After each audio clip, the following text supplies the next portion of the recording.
নিরামিষ পেঁপের এই রেসিপিটি গরম ভাতের সাথে এত সুন্দর খেতে লাগে, যারা পেঁপে খেতে পছন্দ করেন না তারাও এই রেসিপিটি চেটেপুটে খাবেন।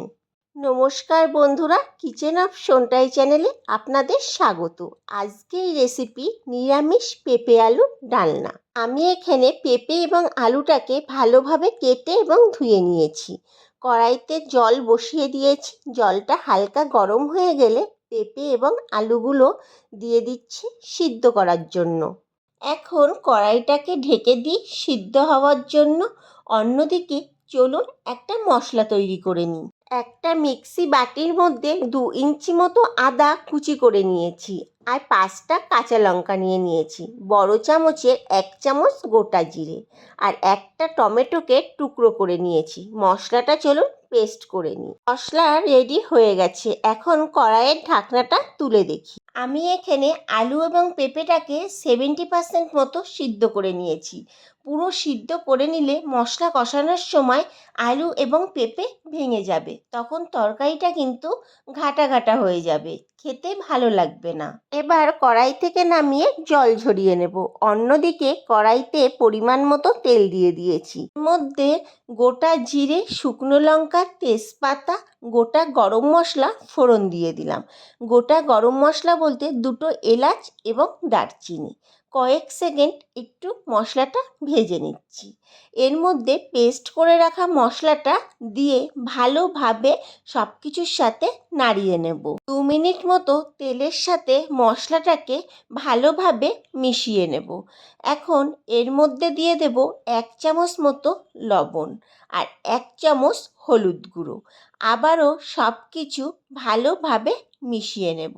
এই সময় গ্যাসের ফ্লেমটাকে আমি মিডিয়ামে রেখেছিলাম। এখন মশলার যে বাটিটা সেইটা ধুয়ে একটু জল দিয়ে দেব। এখন ভালোভাবে আবারও সব কিছু মিশিয়ে নিচ্ছি। আবারও আমি 1 থেকে 1.5 মিনিট মশলাটা এইভাবে নাড়তে থাকবো। যখন মশলাটা এরকম ফুটে উঠবে এর মধ্যে দিয়ে দেব 1 চামচ ধনের গুঁড়ো। আবারও সব কিছু ভালোভাবে মিশিয়ে নিচ্ছি। এর মধ্যে দিয়ে দেব 1 চামচ কাশ্মীরি লঙ্কার গুঁড়ো। এইটা অপশনাল, আপনারা চাইলে নাও দিতে পারেন। কাশ্মীরি লঙ্কার গুঁড়োটা দিলে কালারটা খুব সুন্দর হয়। এখন 7 থেকে 8 মিনিট যেমন মশলা কষিয়ে নিই সেরকম মশলা কষিয়ে নিচ্ছি।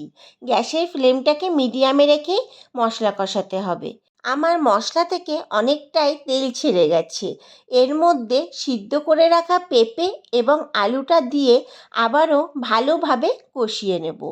সব মশলার সাথে পেঁপে এবং আলুটা ভালোভাবে মিশিয়ে নিয়েছি।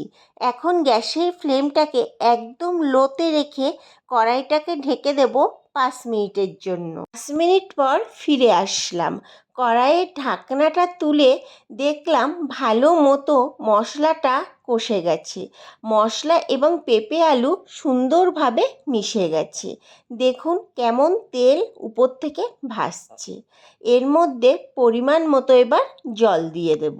সব কিছু একবার ভালোভাবে নাড়িয়ে দিয়ে কড়াইটাকে 10 মিনিটের জন্য ঢেকে দিচ্ছি।